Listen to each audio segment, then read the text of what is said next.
With only a few days to go for the release of Bandai Namco's gritty and dark reimagining of Pac-Man, a beloved presence in gaming history, fans of the character are sure to be itching to dive into the new adventure that Puck, as he's affectionately called, is set to embark on.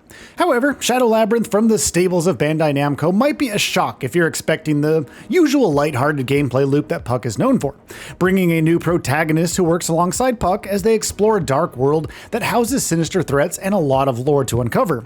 If that comes as a surprise to you, here are a few things to keep in mind before you pick up a copy of Shadow Labyrinth on your platform of choice, and get started on tackling this inventive take on one of gaming's classics. Number 11, Secret Level has a prequel episode to Shadow Labyrinth. Amazon Prime's Secret Level featured an anthology of modern gaming's most popular figures in standalone adventures that explored their motivations in various ways. Pac-Man's ravenous hunger as he explored the maze, an alien world in the year 3333 in the episode Circles, is actually a prequel to Shadow Labyrinth. Accompanied by an enigmatic character named Swordsman Number 7, Puck's adventures in the episode neatly tie into the upcoming title, where Swordsman Number 8 takes over as one of the protagonists, diving deep into the new world and tackling its many threats in order to come out on top. Number 10, no DLC. Shadow Labyrinth is set to be a complete package from day one of its release, according to the game's producer and marketing manager, who sat down to discuss the upcoming title with Rolling Stone.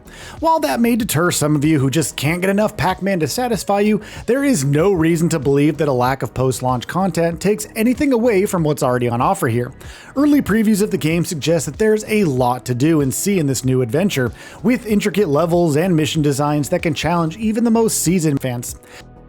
Its hack-and-slash combat is set to bring a layer of challenge to the table, more on that in a little bit, while other features can keep you entertained for quite a while once you get started. Number 9, NPCs with distinct stories flesh out the lore. As you explore the new dark world in your quest to rid it of the evil that plagues it, you will meet many NPCs who offer up side quests for you to take on. Their purpose in the game is twofold. 1, provide lore drops about the tragedies that befell its world prior to your arrival, and 2, serve as tongue-in-cheek references to other Bandai Namco titles from years past. For a story that reimagines what Pac-Man is and where the character comes from, this is an interesting touch that could balance nostalgia and a sense of discovery, making Shadow Labyrinth a game that's narratively fleshed out while its gameplay makes it as memorable as it could possibly be. What's more, each NPC could potentially be a source of new abilities and upgrades for Swordsman Number 8 and Puck as they begin to take on deadly threats or explore dangerous areas in the maze. We won't have to wait too long to find out. Number 8, the story explores Puck's origins. Bandai Namco has played things close to the chest when it comes to Shadow Labyrinth's main story. While the prequel episodes served to establish the game's premise, it also strongly implied that it takes place in the United Galaxy Space Force universe.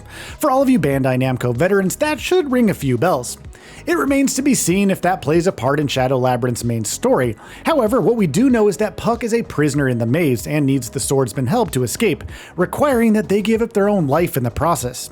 The how and why of Puck's predicament is unknown, and it will be interesting to see if the game's story allows its protagonist to find another way entirely, or perhaps shed more light on how Puck managed to be trapped in the very first place. There might be a tier or two on the horizon for Shadow Labyrinth's players if Bandai Namco plays its cards right. Number 7, other Bandai Namco titles will make an appearance. With early hands-on previews of the game already discovering secrets that call back to Bandai Namco titles like Galaga, Dig Dug, and so many more, it's evident that Shadow Labyrinth is set to make connections that go beyond its allusions to United Galaxy Spacefront. While details of its secrets and story remain among Bandai Namco's carefully guarded secrets, the good news is that we won't have to wait too long to find out where they are. Number 6, Puck is playable in certain sections. The game previews that uncovered Bandai Namco's tongue-in-cheek references to other titles in its vast library brought even more good news. Puck is indeed playable at certain points in the game. Shadow Labyrinth's gameplay loop is a balance between Swordsman Number 8's combat prowess and Puck's traversal skills, requiring its players to take control of the ladder and platforming sections that require as much precision and finesse as its combat. Puck's shot at freedom means that the character is quite motivated to be as helpful as possible as you explore the maze, and taking control of him is sure to bring back many fond memories of simpler times in your gaming adventures. Number 5, PC specs. Its minimum requirements include an Intel Core i3-3225/AMD A6 7400K with 4 gigs of RAM and a choice between the Intel Arc A580, AMD Radeon R9270X, or GeForce GTX 750 Ti to power its graphics. Those specs should get you to 1080p with 60 FPS, although you may experience a lower frame rate if the game's cutscenes prove too demanding. However, an Intel Core i7-4770K or AMD Ryzen 3 3100 with similar RAM with graphics powered by either the Intel Arc A750, AMD Radeon RX Vega 64, or the GeForce GTX 1660 Super can ensure a more consistent experience overall. Your mileage, of course, may vary based on your setup, but it's nothing that a few tweaks to your graphics settings can't fix.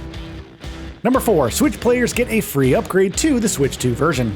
Bandai Namco isn't leaving anyone behind here, with Shadow Labyrinth available on the Nintendo Switch. The game will run at 1080p, 60 FPS when the console is docked, but drops to 720p in handheld mode. The Switch 2 version, however, goes above and beyond, managing 4K, 60 FPS when it's docked, and 1080p in handheld mode.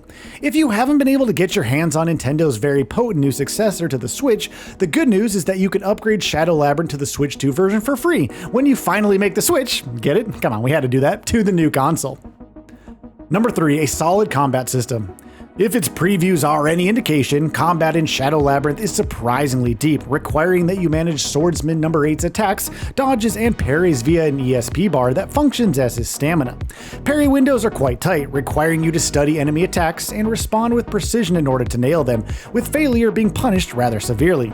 However, the game eschews the tradition of dropping rewards upon death, allowing you to keep your aura, Shadow Labyrinth's in-game currency, if you are unfortunate enough to be knocked down. However, that occurrence might be more common than you think, with vicious enemies hell-bent on keeping Puck trapped in this maze. Moreover, the addition of various unlockable skills for Swordsman No. 8 and potential unlockables for Puck indicate a combat system that might just surprise you with its depth and the level of challenge it brings to the table. Number 2. Turn into a giant mech. Speaking of challenging combat, Bandai Namco has been nice enough to give Shadow Labyrinth's players Gaia, a giant mech that can knock down its opponents flat when you accrue enough stamina and strength to summon it. However, its limited time on the field and the fact that you will need to stay on top of your game to earn the ability to summon it in the first place ensures that you will need to be strategic about when to utilize its services in the field. Number 1. There are many unique bosses to face down. An excellent combat system means nothing if there aren't suitably sinister enemies to test your mettle against. Fortunately, Shadow Labyrinth is all set to keep you covered on that front. Aside from myriad grunt enemies with varying designs and a variety of wrinkles in how you can deal with them, Bandai Namco's upcoming title features about 30 distinct bosses that can test your skills to their limits. Each of these monstrosities comes with distinct strengths, such as shields that can make a frontal assault redundant until they are destroyed, to weaknesses that Swordsman No. 8 can exploit if a talented player is pulling his strings right. The maze's threats are shaping up to be a dangerous skill checks if what we've seen of the game is any indication so far. And, well, there you have it. Shadow Labyrinth is clearly not the Pac-Man experience that veterans of the character's adventures are expecting, but for those who approach it with an open mind, there's a lot to like in this upcoming title, and a lot of fun to be had in an adventure that's packed, yes right, pun intended again, to the brim with nostalgia and action. So, what are your thoughts on this? Go ahead and share them in the comments below. And if you like this video, please subscribe to the channel and enable all notifications by clicking the bell icon to get new video updates. We upload every day and would really appreciate your support. Thanks for watching.